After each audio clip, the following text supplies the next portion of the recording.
تلنگانہ قانون ساز اسمبلی کے تیسرے اسپیکر کی حیثیت سے جی پرساد کمار کا متفقہ طور پر انتخاب آیا عمل میں۔ اس موقع پر جی پرساد کمار نے امید ظاہر کی کہ قانون ساز اسمبلی میں بامانہ مباحث کیے جائیں گے تاکہ عوام کی امیدیں اور خواہشات پوری ہوں۔ انہوں نے اسپیکر کے عہدے پر انہیں متفقہ طور پر منتخب کرنے کے بعد اراکین کی مبارکباد کا جواب دیا۔ اس موقع پر اسپیکر نے امید ظاہر کی ہے کہ قانون ساز اسمبلی میں جمہوریت کی ترقی، عوام کی امنگوں کی تکمیل اور ریاست کی مجموعی ترقی میں کردار ادا کرنے کے لیے مسائل کے حل کے سلسلے میں مباحث کیے جائیں گے۔ تلنگانہ بی جے پی کے ارکان اسمبلی نے آج حلف لے لیا، جنہوں نے عبوری اسپیکر کے طور پر اکبر الدین اویسی کے انتخاب پر اعتراض کرتے ہوئے اعلان کیا تھا کہ وہ نئے اسپیکر کے ذریعے ہی حلف لیں گے۔ آج تلنگانہ قانون ساز اسمبلی کے تیسرے اسپیکر کے طور پر جی پرساد کے انتخاب کے بعد بی جے پی کے ارکان سوریہ نارائنا، کے وینکٹ رمنا، راکیش ریڈی، پی ہریش بابو، پی شنکر، راما راؤ پٹیل اور راجا سنگھ نے حلف لیا۔ تلنگانہ کے سابق وزیر اعلیٰ و بی آر ایس سربراہ کے سی آر کل شہر کے یشودا اسپتال سے ڈسچارج کر دیے جائیں گے۔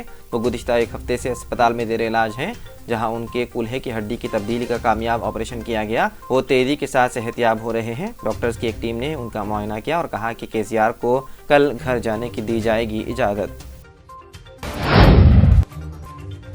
تلنگانہ کے ضلع کاماریڈی کے ایک شاپنگ مال میں بڑے پیمانے پر آگ لگنے کا واقعہ پیش آیا۔ اس واقعے میں شاپنگ مال میں رکھا سامان جل کر مکمل طور پر خاکستر ہو گیا۔ اطلاع ملتے ہی فائر بریگیڈ کے عملے نے موقع پر پہنچ کر آگ بجھانے کی کوشش کی۔ جے سی بی کی مدد سے شاپنگ مال کی دیوار کو منہدم کرتے ہوئے آگ پر کافی جدوجہد کے بعد قابو پا لیا گیا۔ اس 4 منزلہ عمارت کی 2 منزلوں پر آگ لگی۔ آگ کے کافی شدید ہونے کے نتیجے میں قریبی علاقوں میں رہنے والوں میں تشویش کی لہر دوڑ گئی۔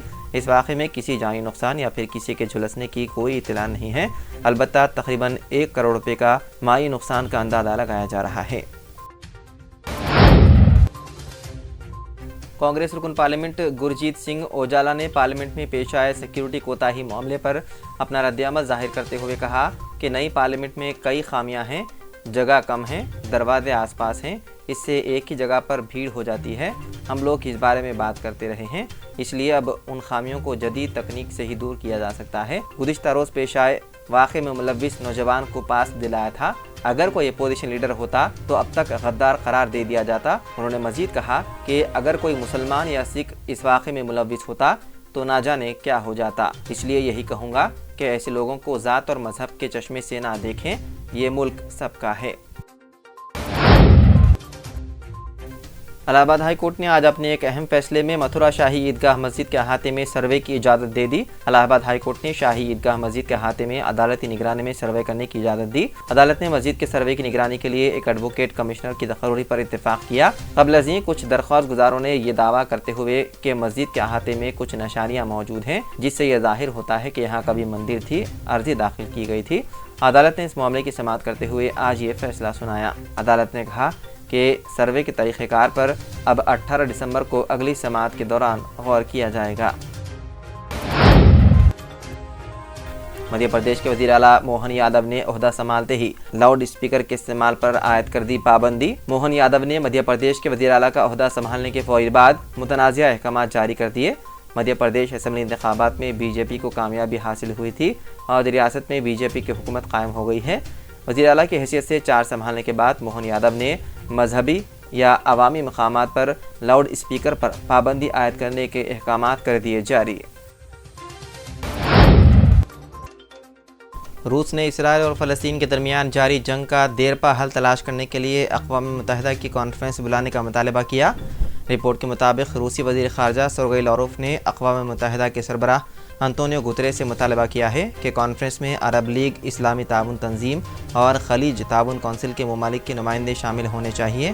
روسی وزیر خارجہ نے کہا کہ اقوام متحدہ کو اسرائیل فلسطین کے درمیان جاری کشیدگی کو ختم کرنے کے لیے عالمی کانفرنس منعقد کرنے کا اقدام لازمی کرنا چاہیے اور مجھے یقین ہے کہ اقوام متحدہ کے سیکریٹری جنرل اس اقدام کے لیے اہل ہیں۔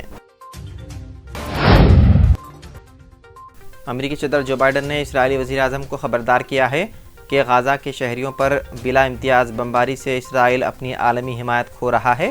رپورٹ کے مطابق صدر جو بائیڈن نے کہا کہ اسرائیل کو امریکہ اور یورپی یونین کی حمایت حاصل ہے، لیکن غزہ میں بچوں، خواتین اور نہتے شہریوں پر مسلسل بمباری سے وہ اپنی بین الاقوامی حمایت کھو رہا ہے۔ امریکی صدر نے اسرائیلی وزیر اعظم نتنیاہو کو اپنی کابینہ کے سخت گیر ارکان کو تبدیل کرنے کا مشورہ بھی دے دیا، جو بلا امتیاز بمباری جیسے انتہائی قدم اٹھانے پر زور دیتے ہیں۔ وہیں WHO کے سربراہ ٹیڈروس ادھانوم گیبرائیس نے اسرائیل پر الزام عائد کیا ہے کہ وہ غزہ میں صحت اور امدادی مشینوں میں خلل ڈال رہا ہے، جس سے صحت کے کارکنوں کو حراست میں لے لیا گیا اور امدادی ٹرکوں پر حملہ کیا گیا۔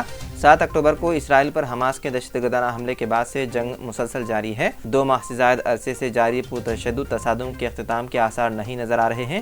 وہیں WHO نے اسرائیل پر الزام عائد کیا ہے کہ اس کی طویل تحقیقات کے باعث غزہ میں ایک زخمی مریض کو بروقت علاج نہیں مل سکا، جس کی وجہ سے وہ دم توڑ گیا۔